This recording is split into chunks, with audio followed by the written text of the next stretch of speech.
social media, I made a statement in reference to Lori Harvey. All I simply said was that one man that humbles Lori Harvey is going to be the one that she's going to want to chase. What I found is that you can say one thing and the people who see it will have different types of reactions from all the way left to all the way right.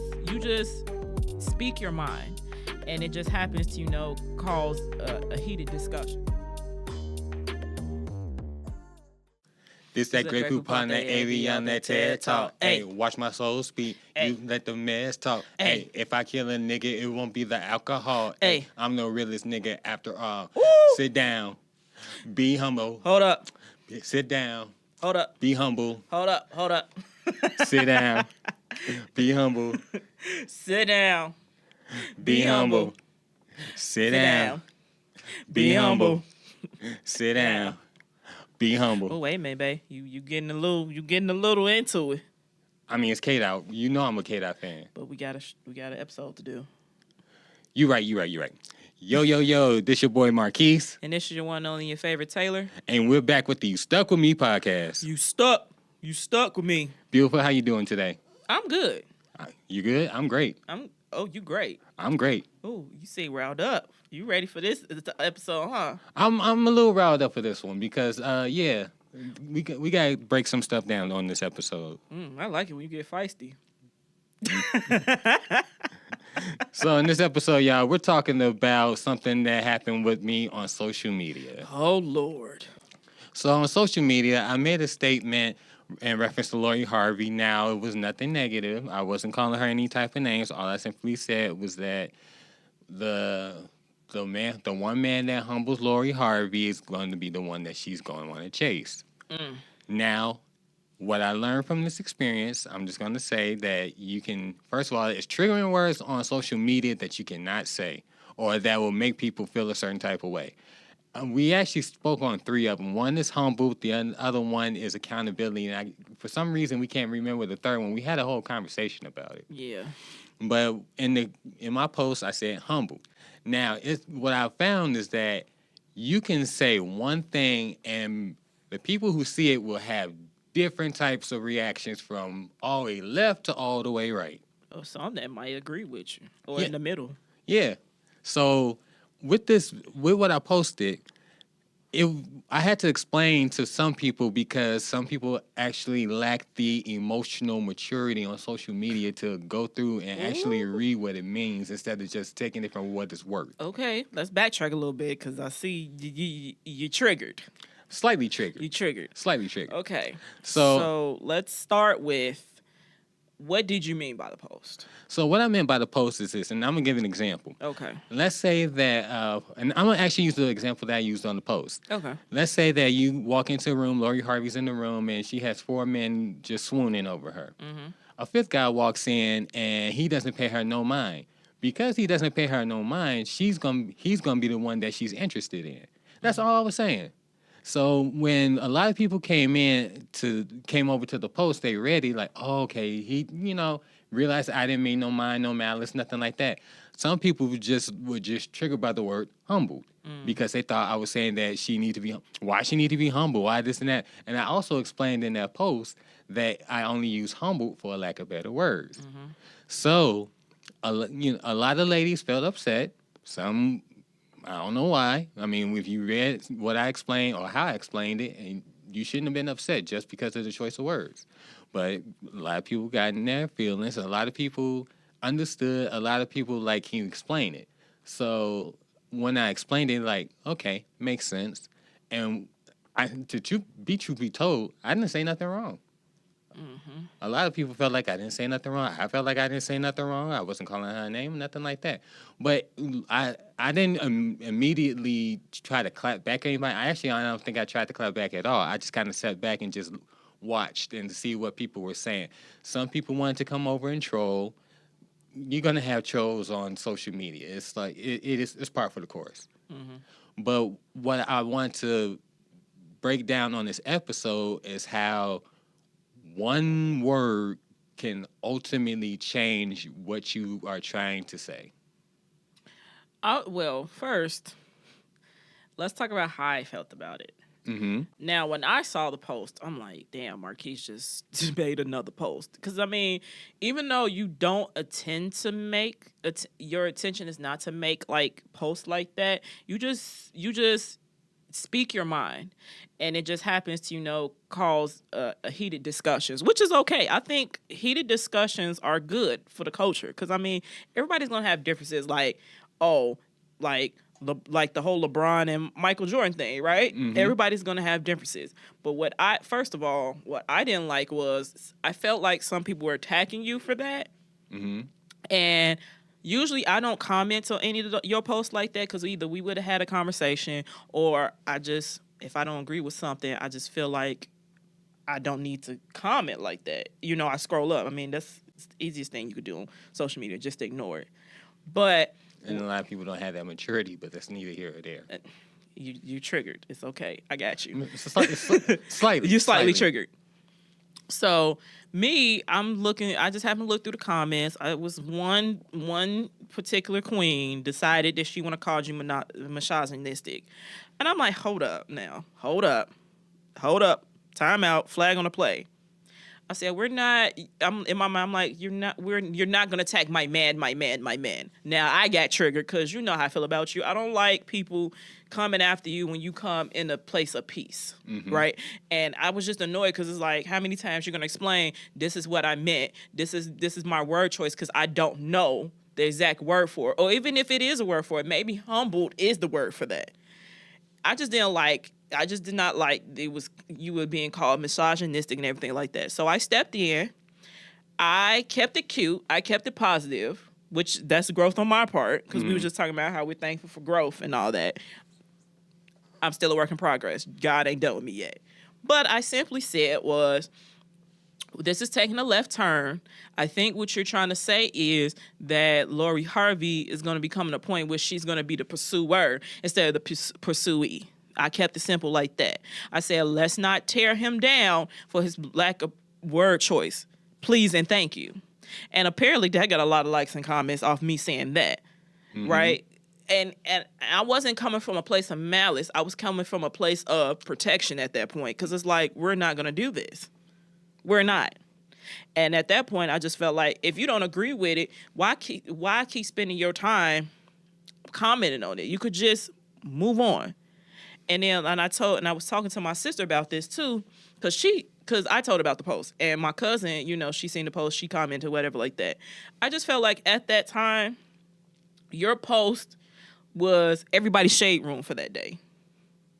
And you explained that to me, and I sat there and thought about it. I'm like, that makes sense. Yeah, and what I mean by that is, you go on Shade Room, there's always something going on, right? It's just maybe that particular day, Shade Room didn't have anything anybody was interested in.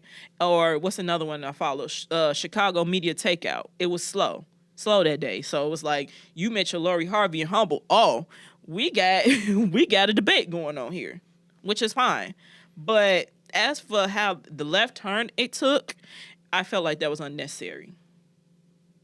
And I feel like a lot of people, first of all, you're entitled to your opinion. So everybody's entitled to their opinion. I'm going to start there. Second of all, I feel like social media has made it to a point where you can't have an opinion about anything. And I guess it depends on the side of the fence you're on, because on one side you want to say you get it, but on the other side you want to say that's not fair, because everybody, once you put yourself out there on social media, whatever comes to you, right? Whether it's good or bad. But my intention with that post was just to say, what I was thinking about was like, it's going to come a day where there's going to be a guy that she's going to want to pursue. And there's nothing wrong with that. One of the young ladies was like, when do you ever see women chasing men? I said, it's not far-fetched. We've seen it out here every day. It happens every day. Right. And one of our favorite podcasters mentioned their love story. She pursued him. Mm-hmm. She found his number in the phone book. Mm-hmm. Well, we're talking about the Ellises, by the way. So and it's public knowledge. Kadeen talked about how she found DeVal's number in the phone book because she lost his number. Then when she found out he was going to be at the banquet or scholarship banquet that she was hosting, she shot her shot. And another thing is this: in this day and age, women are being encouraged more to shoot their shot at men. And I honestly, I like it. I like that idea because it shows women are confident in themselves and they know what they want. But to venture back onto the topic, just if you don't agree with something, you can simply move on. I mean, that would be the smart thing to think. Don't get bent out of shape just because of one thing that you see on social media that you don't disagree with, and then you come to attack the person. At least if you're going to attack the person, see why they said what they said. Or you could just make your point and move on. There's no need to be calling, you out your name and stuff like that. Because God forbid, if you would have called some of these young ladies the B word or whatever like that, they'll be holding you at the stake. Mm-hmm. You know what I'm saying? But that's not to say that I don't agree with what someone that was saying. Like, I honestly believe that Lori Harvey is in a place in her life where she's young. She probably don't want to have a committed relationship, and that's fine. But we also got to know, too, which was, I like that was brought up, we don't know what's going on in these celebrity lives. But also we need to wake up and realize that strategically they post their life the way that they do for us to get a ride out of it because that's how they get attention, through views. Agreed. Definitely agree. You know what I'm saying? We forget that aspect. So while some of us might be riding hard for Lori Harvey, like that's our cousin from across the street, or that's just another celebrity that we're thinking about, she really doesn't personally know us. But I mean, who's to say she doesn't like the attention that she's getting? Because now it's bringing more of a light. Like, maybe we need to know more about her. That's true. I could be completely wrong, but again, that's the whole essence of being able to state your opinion, because there's no right or wrong. And I think there's no real right or wrong. I agree with that, and I didn't mean to cut you off, but I think in the space of social media, sometimes we're always looking for a right or a wrong, and never really accepting of the gray area if there ever is one. Right, and then to go back to a little bit to the topic, I feel like that was triggering because of the word humble, because sometimes humbled is seen as a negative connotation. You know what? I just actually thought about the third word that we were talking about. So it's humble, accountability, and submission. Submission. Submission. That was the third word. But those three words are triggering words for social media. Yeah, those are triggering words because they are seen in a negative connotation. And I think that these words have received a negative connotation for the wrong reason. You want to explain that a little bit more? So accountability, I think just because the way that they're accountability, submission, and humble are just because of the way that they're used, not what they actually mean. Mm-hmm. So it's just the context in which that they're being used, which gives them the negative connotation that they're getting. And I think it's also triggering because, I mean, this is what we do. This is what we had this podcast for. Let's be real. When we hear accountability, we always hear that women don't have accountability. Which, I'm going to say this right now, I come across a lot of women who actually do have accountability. Right? That's number one. Number two, humble. When we hear the word humble, it's used as women, we need to be knocked down a peg.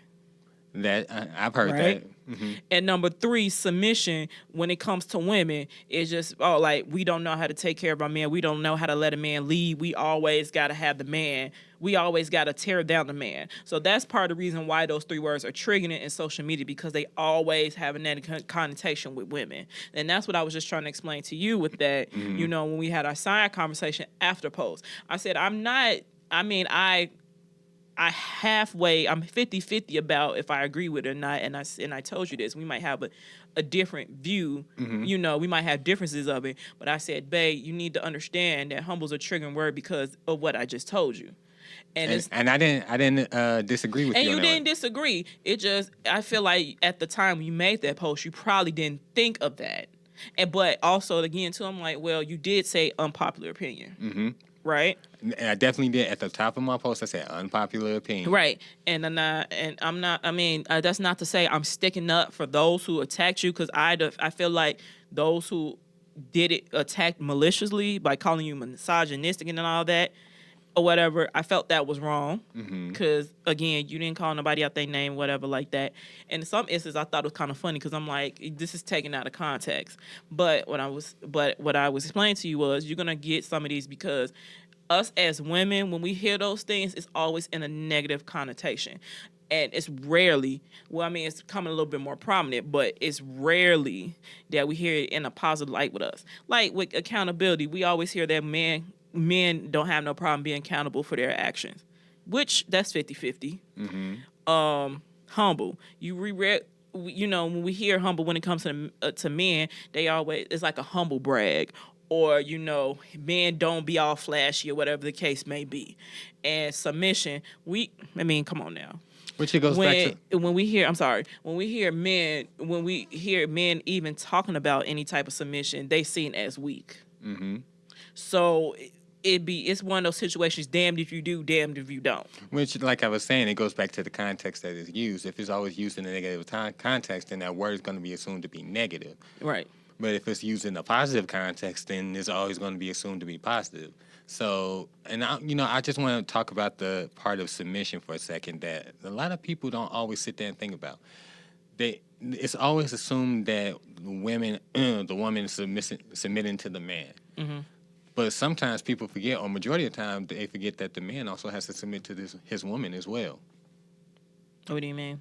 So if I, as your husband, I have to make sure that you're protected, you're well taken care of, you lack for nothing. That I'm submitting myself to you to make sure that you have all these things.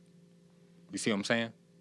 I'm not doing this for any other woman. I'm just doing this for you. And I get that, but see, there's that little gray area. Now, in your mindset, the way that you see it, that's how you see it. But again, in society, we see so much negative shit, that we got this man doing this for one person, one woman, and one woman only, and stuff like that. But at the same time, he could be doing all that and still treating her like crap.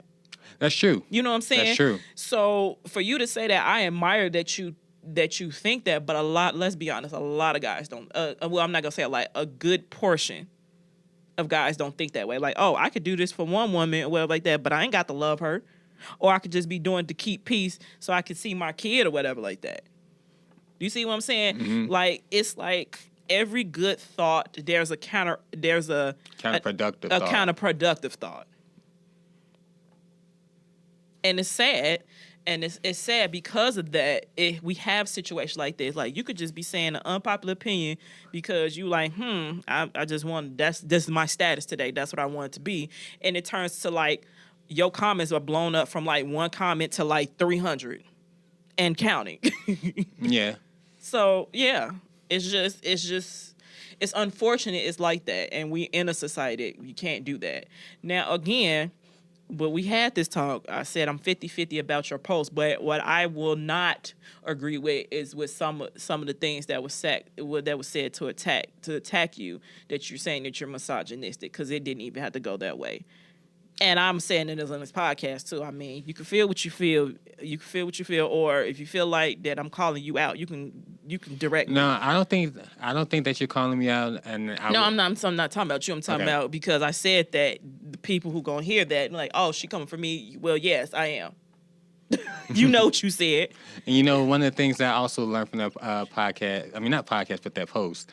One of my frat brothers told me this, and I never sat there and really thought about it until he said, make sure that I stand on my own words and don't let people police my words. Yeah. I never thought about that until I actually read it, and I sat there for a second and I took it in deep thought. And I'm like, you know what? Yeah, because you can say one thing, people just try to completely twist it. So, going forward, on my end, I'm going to make sure that what I say, I say what I say. That's just bottom line. If you don't like it, okay. If you do, that's cool too. You're entitled to your opinion, but just know that I said what I said. Yeah. And then I seen an interesting comment from a friend of mine. She was explaining, about different celebrities who are doing the same thing as male, which I get. But then it had me think too. So you did say that was of a lack of word choice, and it was also point out that you didn't edit that or whatever. So my question to you is: so what is humble still the word choice for the post, or did you ever find out what word that you want to use for that? I mean, either or. It doesn't matter. I mean, it's out there now. I'm gonna still stand on what I said when I said humble, but if I had to choose another word, I think it would probably be ignore. Ignore? Mm-hmm. Why ignore? So go back to the scenario that I put out. If four men are in the room with Lori Harvey and they're telling her that she's beautiful, this, that, and the third, and the fifth guy walks in, doesn't pay her no mind, doesn't give her any attention, he's going to be the one that she wants because he's not the one that's swooning all over her like the other four guys are. Mm. You see what I'm saying? Mm-hmm. So that if I had to, if that was my second choice of words, it would be ignore. But it's safe to say that you used humble because you felt like that was the best word to describe that she's going to be a pursuer instead of a pursuee. Mm-hmm. Okay. Ladies and gentlemen, we finally got it cleared up. So y'all can start with the comments. And like I said, nothing malicious, not calling her out, nothing like that. Just stop coming from my man after he explained himself. Because a lot of people don't like to wait for the explanation. They just like, oh, I see something, I'm going to run with it. No. Well, I mean, also, too, that goes into today's society where we need to have everything instant. We need to have it right now. Agree, but that also, the one thing I took from this, at least for my end, make sure that I stand on my words. Mm-hmm. Make sure that I can actually find the right words, because sometimes if you can't find the right words, sometimes you might not want to say nothing in that moment. Mm-hmm. So that's what I took from this. Not calling anybody out. People came over with their opinions, maybe still are coming with their opinions. Don't know. I haven't checked the post in a while. But that's what I took from this. What I took from this is I can be a protector without being upset. I mean, I'm on the podcast now, just joking around like I'm ready for the smoke. I mean, don't get it twisted, I am, but but we're at a point of our lives where sometimes we just don't need the extra stuff. Yeah, because there's plenty of extra stuff out there right now as it is, and social media is already overly convoluted. Yeah. So just try to keep if you can, on social media, try to keep the peace. Not like it's good to have debates and stuff like that. And I think people get too overly emotional in their debates. They speak on more emotion than they do with facts. I mean, I feel like a good debate gets the blood going. Yeah, good. Like you sit there and talk about, we're always going to have the who was better, LeBron or Jordan debate, or something to that effect. I think that if people come with a debate and they come with facts instead of emotions and opinions, I think that the subject matter and the things that happen afterward, there won't be so much of an issue on social media. Now, some people did come with facts in the comments. So that friend I was telling you about, I didn't know Common was out here doing the same thing. Yeah, I actually didn't know. I did not know that. I didn't know it either until I saw it. I'm like, I just voiced my opinion on that. Like, if I knew about Common, I would say the same thing about Common too. I didn't know he was out here like this. But then thinking about it, I'm like, yeah. Yeah, so I mean, it goes both ways. I would say it goes both ways for both of them. Yeah, but I mean, it also goes to show you too. We probably know more because of the media presence. That. Right. So. I think that's it right there. I mean, hey. I mean, we got a blood boiling up in that post. We learned some stuff, and we had to defend. Yep. But I gotta definitely say this. Thank you for coming to my defense. Oh, you need thank me. That's part of my job. I know what I signed up for. I know you an internet troll sometimes. Sometimes, not all the time. Mm-hmm. So, 3 triggering words. What's your final thoughts on it? Those words are triggering because of the context that they're being used in. Okay. So with this experience, does it make you more aware next going forward when you make comments like that? Does it change your mindset of how you may post or? It makes me more aware, but it also makes me more accountable for what I'm saying and making sure that I stand on my words without any issue. If I said it, I said it. You don't like it, okay. If you like it, okay. You know, we can rock either way. Because you said what you said. Mm-hmm. All right. On that note, Bae, you want to tell them where they can send us sticky notes and all that and how they can get our piece of advice? You guys can send us sticky notes at youstuckwithme@gmail.com. That is USTUCKWITME@gmail.com. You can send us sticky notes also on our IG and our Facebook. So on our Facebook, it is You Stuck With Me, USTUCKWITME. All the words are spaced out. On our IG page, you can find us at You Stuck With Me _podcast. That is USTUCKWITME _podcast. You can find me personally on the app formerly known as Twitter and IG at mine_1. That is M1NE_1. Once again, M1NE_1. Don't forget to find us on YouTube. And you can find me on IG and the app formerly known as Twitter. That is Queen Points. That is PO_NTZ. Again, that is Queen Points, PO_NTZ. And also, if you want some more behind the scenes footage, because you know we love y'all being in our business, and you know our karaoke practices and mic checks and everything like that, you can find me on TikTok. That's Queen Points 22. Again, that is Queen Points 22. And on that note, this is your boy Marquise. And this is your one and only and your favorite Taylor. And we out, y'all. Hey, come back. You stuck with us. Hey, we like family. Sometimes we gonna love each other, we gonna disagree, but y'all stuck with us. You stuck with us. Peace out, y'all. Peace. Later.